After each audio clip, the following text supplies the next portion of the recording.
Initiation au théorème de Thalès, donc nous sommes maintenant sur les exercices à connaître. Alors le triangle EFD, celui qui est colorié, est une réduction du triangle EGH. On a EF 0,8, etc. Enfin, on a plein d'informations qu'on connaît sur les longueurs. Déterminer le rapport de réduction qui permet de passer du grand au petit.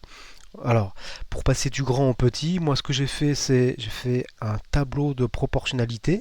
Donc les dimensions du grand, les dimensions du petit.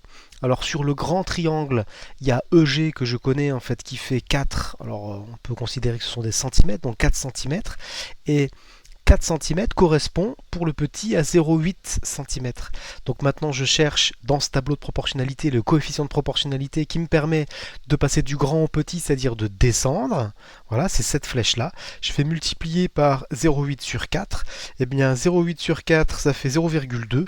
Donc ça veut dire que le coefficient de réduction, donc qui permet de passer du grand triangle au petit triangle, c'est 0,2. Alors j'en profite, donc en regardant l'exercice numéro 1, pour dire qu'on voit bien le lien qu'il y a entre les situations de proportionnalité avec les agrandissements-réduction et le théorème de Thalès. Nous sommes ici en fait dans une configuration du théorème de Thalès assez évidente. Donc, sauf que là on ne nous indique pas en fait que FD est parallèle à GH, mais c'est une situation en fait qui ressemble fortement à la situation du théorème de Thalès. Exercice numéro 2. Donc on est maintenant sur deux triangles. Le petit qui est colorié en haut à droite, donc est une réduction en fait du triangle grand donc qui est bleu. Le coefficient de réduction, on l'indique, c'est 0,6. Très bien, on a plein de longueurs qu'on connaît en fait sur ABC et donc on nous demande eh bien, de calculer la longueur MN, celle-ci, sachant que c'est une réduction en fait de cette longueur BC. Pour ça, encore une fois, j'ai fait un petit tableau de proportionnalité. Le grand triangle, eh bien du coup, BC, ça représente 4 cm. Le petit triangle, ben, je veux savoir, en fait, ça représente combien sur le petit triangle. Donc pour ça, j'utilise le coefficient de réduction, c'est le coefficient de proportionnalité qui me permet en fait de passer du grand au petit. Il est de 0,6. Donc du coup, en fait, il s'agit simplement en fait de compléter la case qui manque juste en dessous du 4. Alors le calcul est vraiment très simple, hein. C'est 4 multiplié par 0,6 et donc du coup la longueur MN est de 2,4 cm. Il nous reste maintenant à traiter en fait le dernier exercice.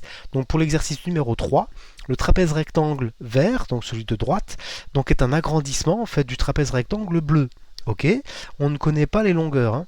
Par contre, on sait que le coefficient d'agrandissement est de 1,1. Donc pour passer du trapèze rectangle bleu au trapèze rectangle vert, on multiplie toutes les longueurs par 1,1. Très bien. À partir de là, on nous parle, attention, de l'aire de la figure 1. Et donc du coup, si ce sont les surfaces, les aires, c'est pas la même chose que les longueurs. Donc on est attentif, on sait que ici, on va avoir 10 cm². Alors si les longueurs sont multipliées par 1,1 pour passer du trapèze rectangle bleu au vert, les aires sont multipliées par 1,1 à la puissance 2. Donc si on multiplie les longueurs par k, les aires sont multipliées par k puissance 2. Alors du coup, c'est ce qu'on indique donc dans la correction. Pour passer de la figure 1 à la figure 2, on multiplie les longueurs par 1,1. Donc on multiplie les aires par 1,1 à la puissance 2. C'est ce qu'on avait vu dans les propriétés en rouge.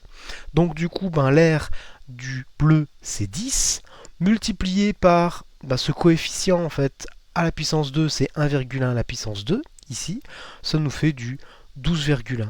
Donc ça veut dire que l'aire de la figure 2, donc du trapèze rectangle vert, eh bien c'est 12,1 cm². Vous remarquez qu'on n'a pas eu besoin de connaître les longueurs de la figure 1, donc juste connaître sa surface nous a permis en fait d'avoir la surface de la figure 2.